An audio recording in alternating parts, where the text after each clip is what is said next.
Welcome to Red Chair Chats, where we share real stories of resilience, growth, and success from the agents and leaders of Keller Williams Greater Springfield.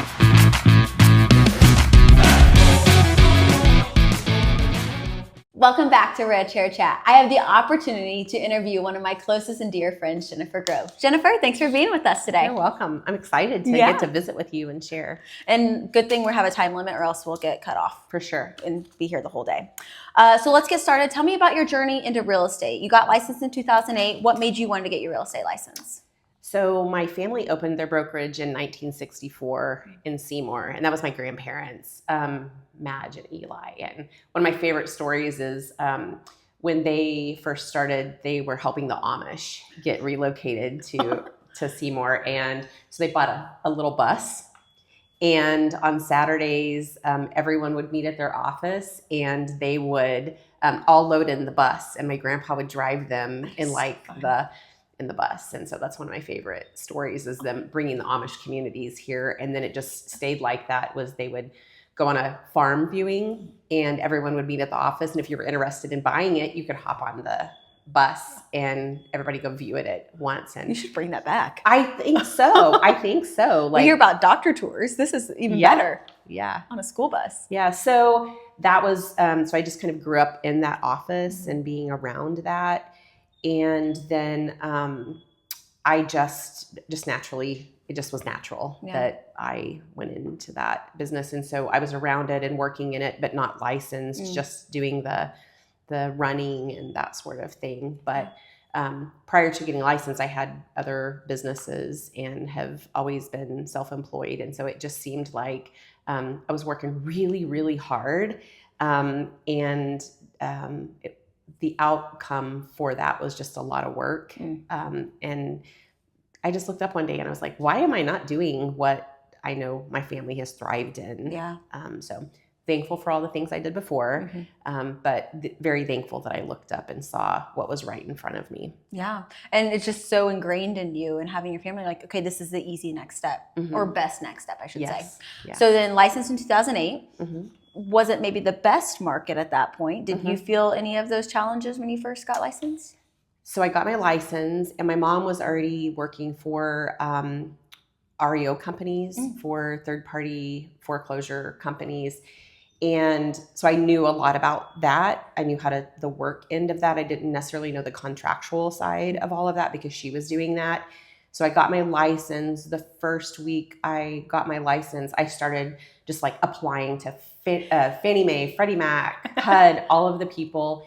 And so my first week of being licensed, I got 40 listings. Wow. And I became a Freddie Mac contractor. So that was really all I knew of real estate it was very black and white. Here are the rules. Do you want to buy it? You have to follow our rules. There was not a lot of offering or negotiating or anything like that.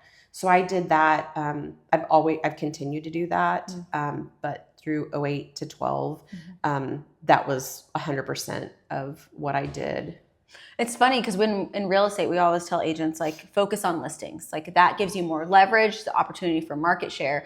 And that's what you did immediately. And so you've always been listing focused. I mean, 40 listings, that's amazing. Most agents never have had that and they've been in the business multiple years. So that's so cool that you didn't have to worry about those bad habits of like trying to like tailor back to listings only. Sure. I think one thing that I would have, I wish that I would have known then is I didn't have the capacity to have buyers. Had this have all happened right now, I would have immediately hired a showing assistant. I would have hired a buyer's agent. I would have added a person to operations, all of those things. But I literally had a printer in the back of my car and would put it on this counter at a house and do a contract and have them write it. Then we did everything pen to paper. There was not DocuSign, or my brokerage didn't participate in any of that.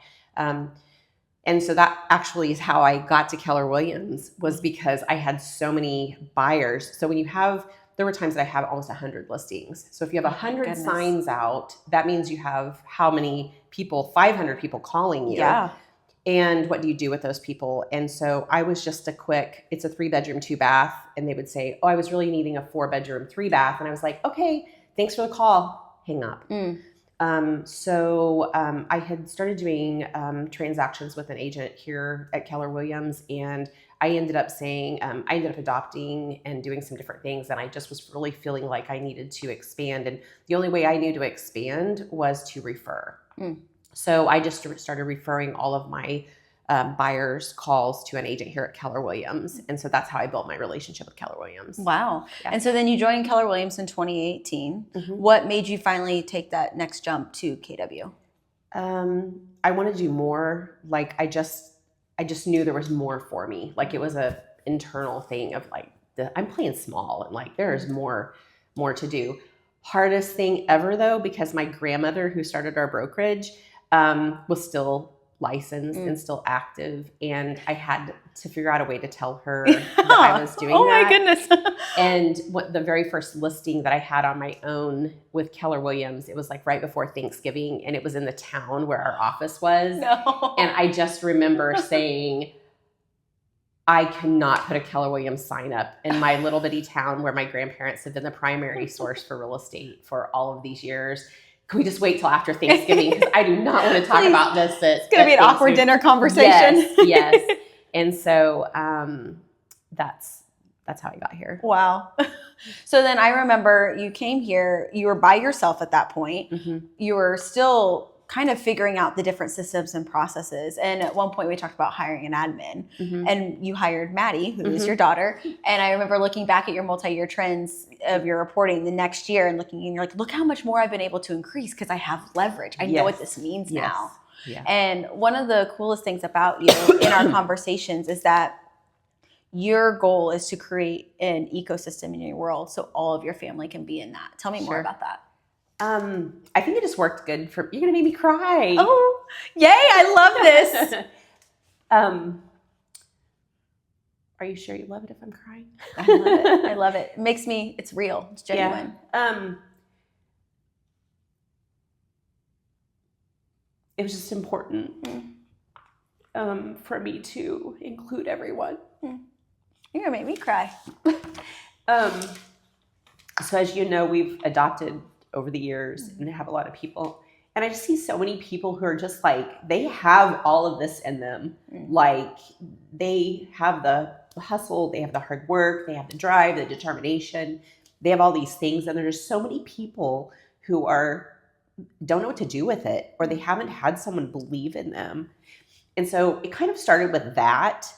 Because my family, there was never you need to take over my business. You never, there wasn't that we were required or felt like or pressured to do that.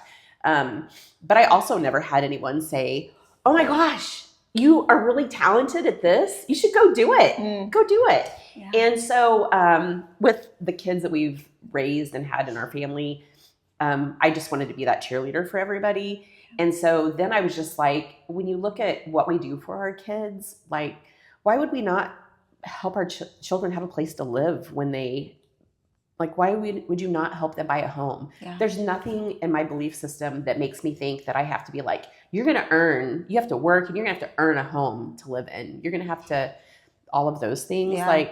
So mine was like, why not help invest in teaching them ways to earn, and it's not been pretty. It's, Maddie's worked hours and hours and hours with not that she wasn't getting paid, but just knowing that there was like this end goal. Yeah. And so the other kids watching her do that, everybody has buy-in to if you just show up.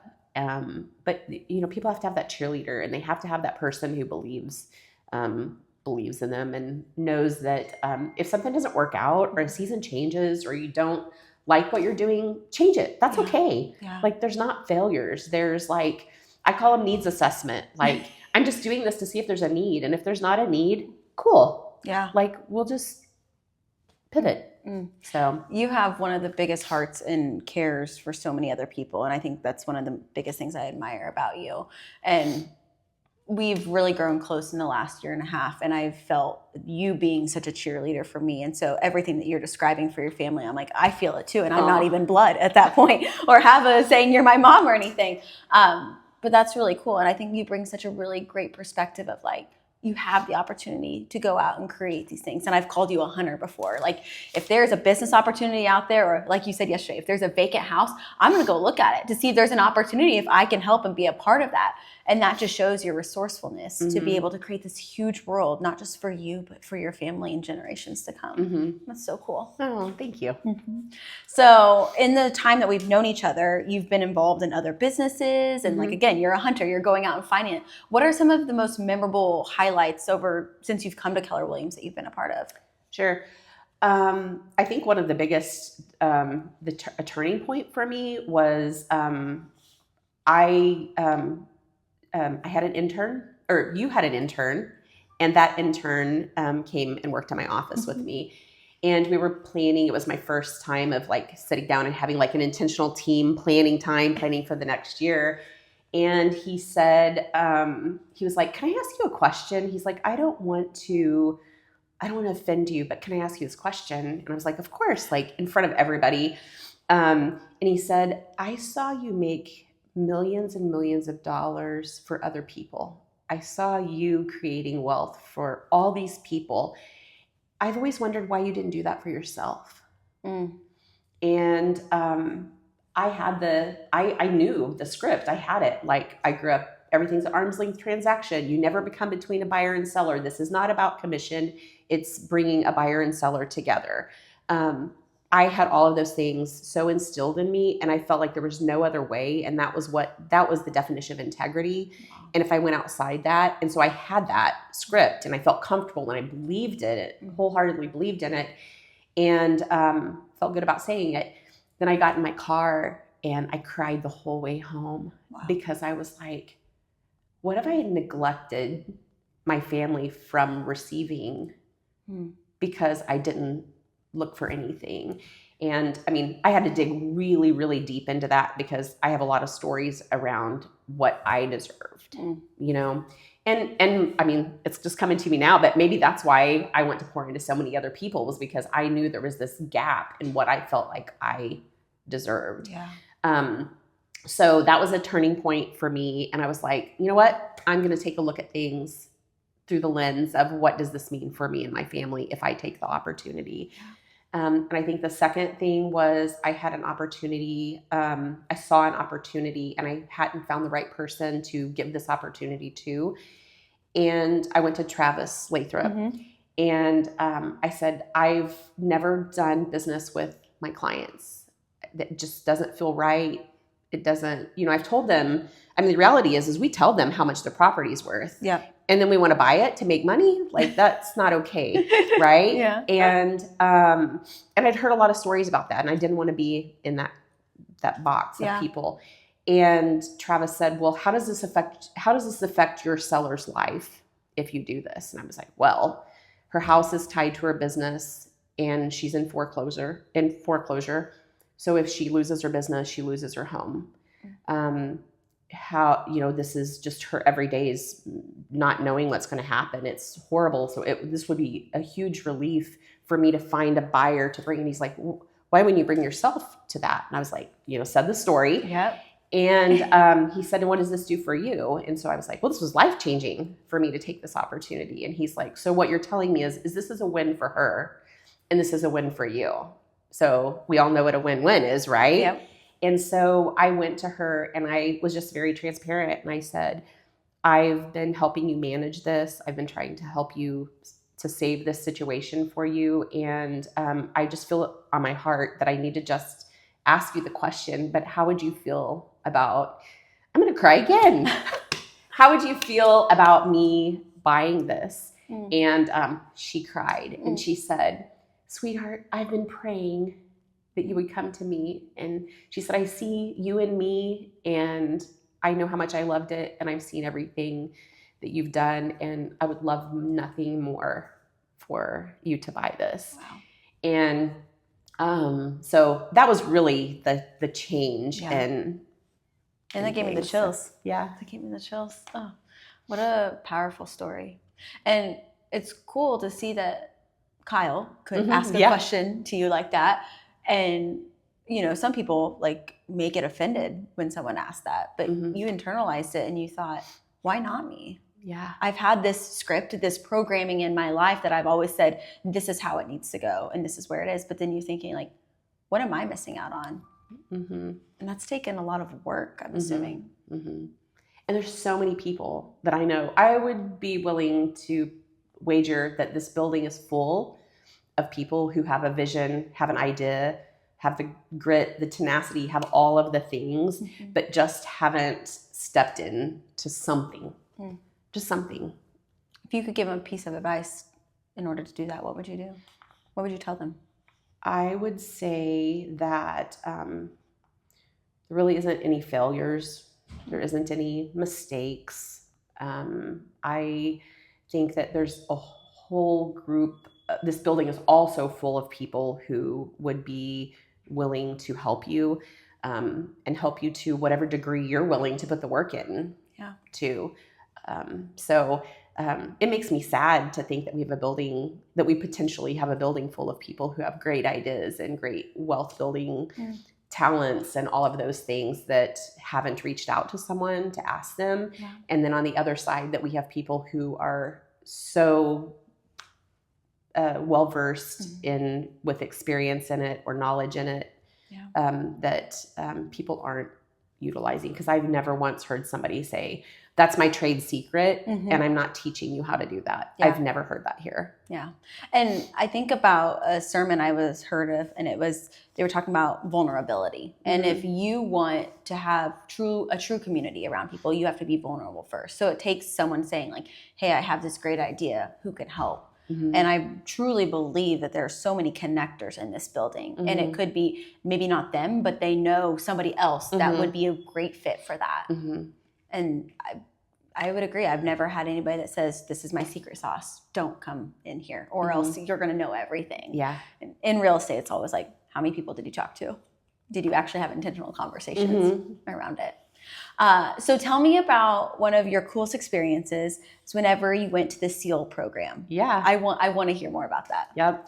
So just walking around in my backyard, doing I guess the question I ask myself or the thing that I tell myself often is, what else is out there? Like there's stuff that haven't even scraped the surface of, like what else is out there. So my kids are swimming in the pool, everybody's happy, the grill's going, like all these wonderful things happening. And I live very deeply in gratitude, like just walking around being thankful for everything.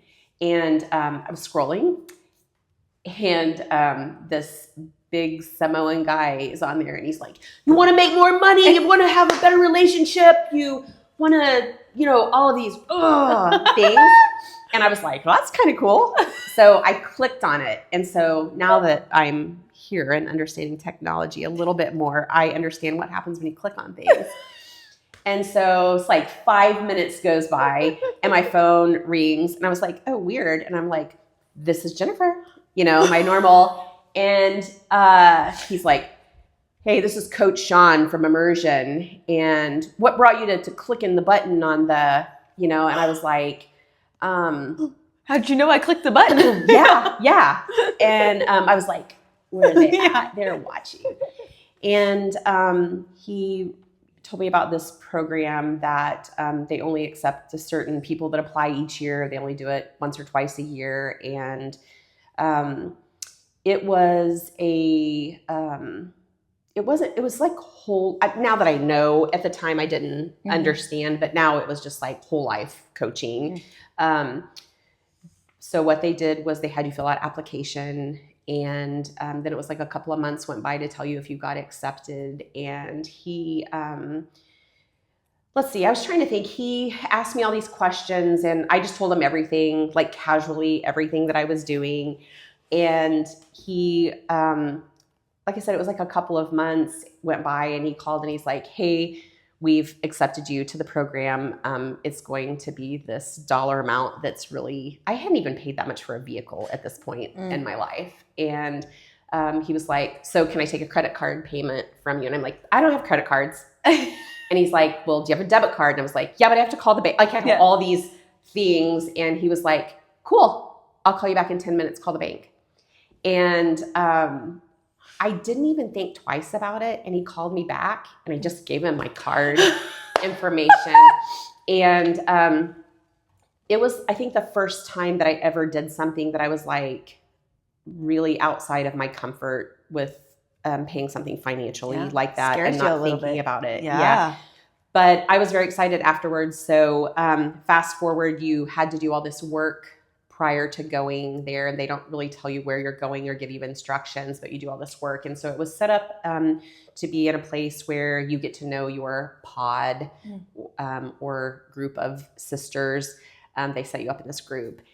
I did that, and we did there was like an app. It was like a walkie-talkie type app, and we kind of got to know each other. So they set this up and what we were discussing and learning about each other to make us have a really tight bond and connection. Kind of, it all did go kind of along with the military, the psychological piece of how you form a bond with your pod. Yeah. And I didn't really, I hope none of them see this, but I didn't really like anybody. Like, I was like, well, she doesn't even know what problems are, or she doesn't really, like, there were all these women had all these different things. And I was like, they're just whining, complaining. And I didn't really, so December came and they sent us a message, and it was like, you have to be in Fort Walton Beach, Florida. And it was like 3 days. You have to be there. So it kind of turned into a girlfriend group, and I isolated outside of that. Wasn't really excited about that part of it. And we flew down there. We all got to the hotel. People had never met each other, and you weren't really supposed to be connecting outside of this walkie-talkie app, but it was clearly they had gotten to know each other. Yep. And so we got there, and everybody's like, oh, you know, hugging. And I was like staying away. I just wasn't sure. And I had just never been a part of something like that. I think a lot of them had been a part of that. And so I stayed away from everybody. The next morning, we were supposed to be, it was like 5 o'clock in the morning. You're supposed to be outside where we were staying. So no phones. They took our, we didn't have a phone with us. We had to wear black everything. So black shoes, black socks, black shirts, black pants, everything. And so we get there and we're all standing outside waiting for them to come pick us up. And in comes this Mercedes Sprinter van with all of these guys with sunglasses, and they hopped out, and all the women are like, oh, and they're like, shut up, plank. And everybody was like, oh my goodness. This ain't no beach vacation. No. And so everybody's like just drops and gets down on the ground, and they're like, you can do better, up, plank. And it was like over and over and over until we understood that they didn't tell us, but we needed to be in a line. We needed to be, so we had that. And then, they took us to a location, and we ran for like an hour. Ran around this building. Like, we're all kind of delirious at this point. It's early in the morning. Was any of the prep beforehand physical, like saying, hey, you need to start doing some physical fitness? So here you are planking and now running, and you're like, what did I sign up for? Yeah. I just wanted to go there to learn how to make more money. Like, that was it. Like, I don't need to worry about my mile time. Yes. Yeah. So we were doing that. And there was at one point where, so I was probably 45 or 50 pounds heavier than I am now. And a lot of the women, so the CEO of BMW, the CFO of Harley Davidson was in my group. It was and so I just felt like, this isn't negative self-talk. It was just the reality of the room. But I was really appeared to myself to be the poor, uneducated, not culturally diverse fat girl in the group. They were all very physically fit. They had just lived a different life. They had lived abroad. They, so I just was really, the word was, I was probably just a Midwestern person is what that was. But there was a point where, and they design it all to where, like, you look back on it and you see the things that were happening, that were clicking of how you should change your life. An example was those women that I didn't like, I couldn't run. Like, I was like, couldn't breathe. really, really struggling, like almost asthmatic and couldn't. And one of the ladies who I just very much didn't want to be a part of anything she was doing came up behind me, put her hand in the center of my back. And she's like, I got you, girl. I got you. And she was a runner. And she put her hand I'll never forget her tiny, petite little hand just right in the center of my back saying, go, go. While these men were running around, getting in our face so close you could smell their breath and whatever, and saying, shut up, stop crying, quit being a baby, suck it up, that sort of thing. So carried a 50-pound bag of sand, it was about 10 miles up and down the Emerald Coast. But I saw a lot of things show up in me of, I was probably willing to die to not let that sandbag touch the ground, because I was so angry. I was so angry at somebody asking more of me. And then I think the most monumental time of that whole physical part was I just got where I was like, everybody can just go ahead. Like, these were things I was saying to myself, like, I don't care, run fast, whatever. Like, I didn't care. I was just so caught up in nobody's going to tell me what to do. Nobody's going to tell me how to do it. Just so many things about the real me started showing up. And then I was just like, my family has had to live with this. My sister had been diagnosed with cancer and was gone. And I saw this little bird like flying over the ocean. And it's this little tiny bird carrying this giant fish. And I was just like, if that bird can carry this fish, what am I even, like, pick yourself up, like, go. And then I thought about my sister. I was just thinking about, like, right at that moment, she was like laying cut open, having radiation and chemo and alone and all of these things. And I was like, if she can do that, I can put one foot in front of the other. And that's what that exercise, there was a message behind and it was just put one foot in front of the other. Like nobody was asking me to rush. They were asking me to put one foot in front of the other. And, but my coach, Jack, that I, love dearly, he really changed my life the moment I was on the ground planking, the last person to get back up there. And he got right in my face. And I have a picture of it in my office. And he got right in my face on the ground. And he said, you know what? I'd be willing to bet this is exactly how you show up for your teams and for your family. And I was like, it was not a proud moment to know that that's how I was showing up for people. So anyways, went through that, got to the end of it. And one of the coaches, just going through this process, we had classroom time, all of those things. And it just came out that they didn't really feel like I was coachable.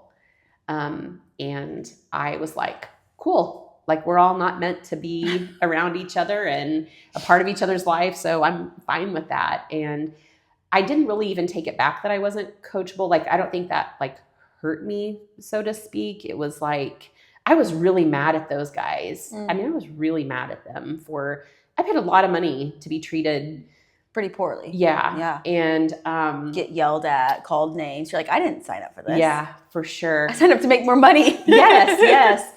And so I didn't get invited to be a part of the coaching program. And then that night I had a phone call from Satema, who was the Samoan who was like on the video. Yeah.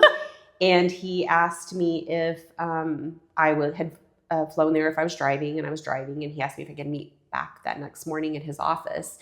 And it was kind of the thing of like, if you weren't invited, you just got like kicked out. It wasn't a warm, fuzzy goodbye or anything like that. Similar to when they opened the van and told you to get down and plank. Yeah. So he was just like, I want to talk to you. Like there's a missing link. Like I just felt very called to reach out to you to ask you to come back and visit with me. And so we got back there and he was like, you want to talk about money? He's like, we'll talk about money. He's like, so we had a journal and he was like, on the family part and relationships, you were like, I'm all good.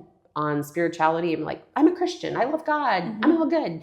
Like I just kept saying that, but then financial. So I didn't really fill out my journal, but when it got to the financial part, I wrote out like a 10-page financial statement. I knew everything about every account, every business, everything that was going on. And he was like, let's talk about it. So he was like, tell me what you've got. And so I was like, I've got this, I've got this. He was writing on the board and he's like, what do you want to do? Like, what are you trying to figure out? And I was like, well, I have this piece of land and I want to build an apartment complex, but I don't have the capital. And he was like, okay, well, how much do you owe on this? How much do you owe? So we did it all. And he was like, you're very smart. And I was like, why? And he's like, we just wrote down all of these things that you have, but you just keep saying you don't have anything.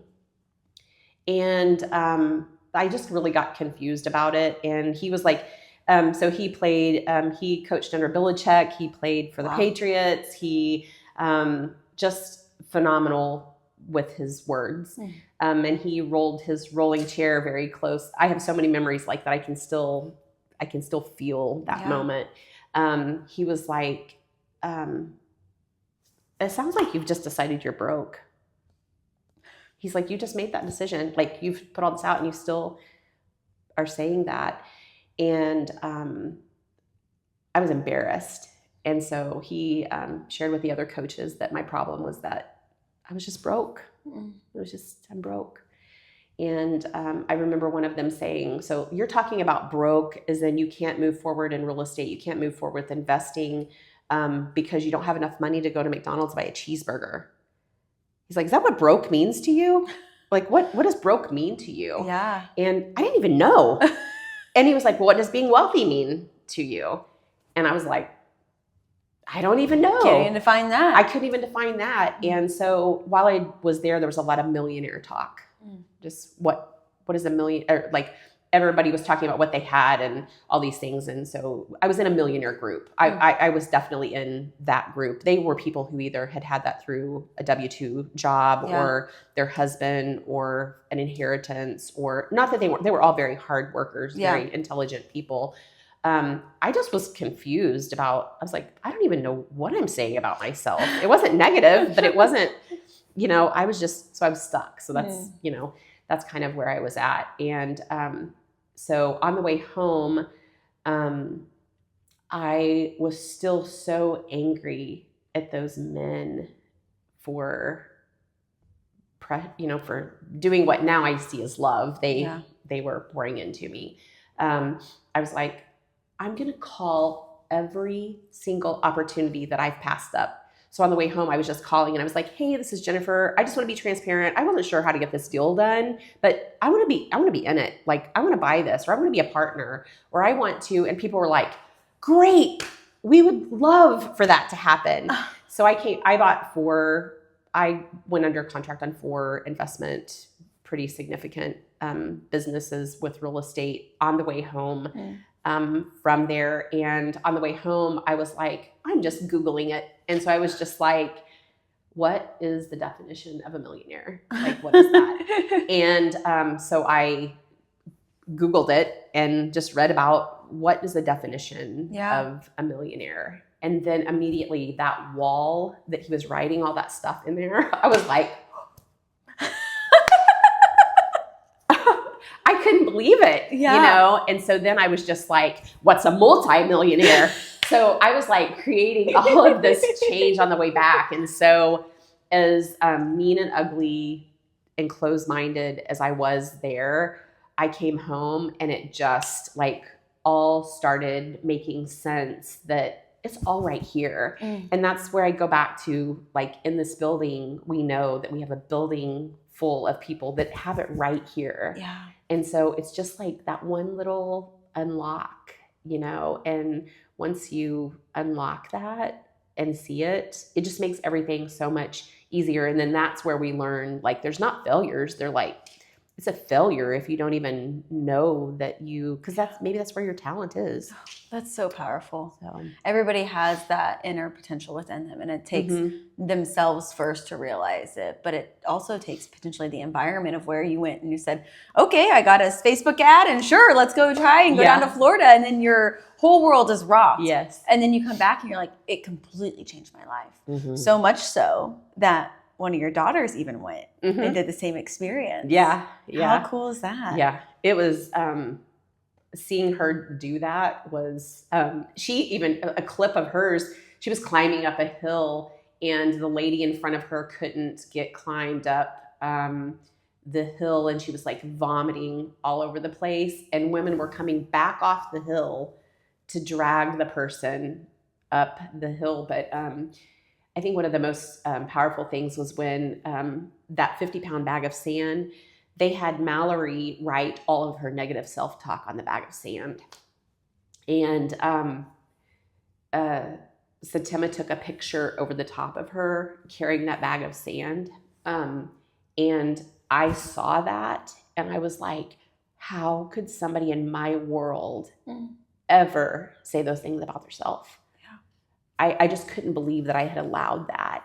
And so that experience for me has just like continued to spill out, because she came home, which just ties back to why I created a world where the girls have jobs and have something that they can build. So they all have built their own businesses now. And it all just flows together. But when I saw that, and it also ties back to how many people do we know that are walking around inside this building with negative self-talk that should never exist. Yeah.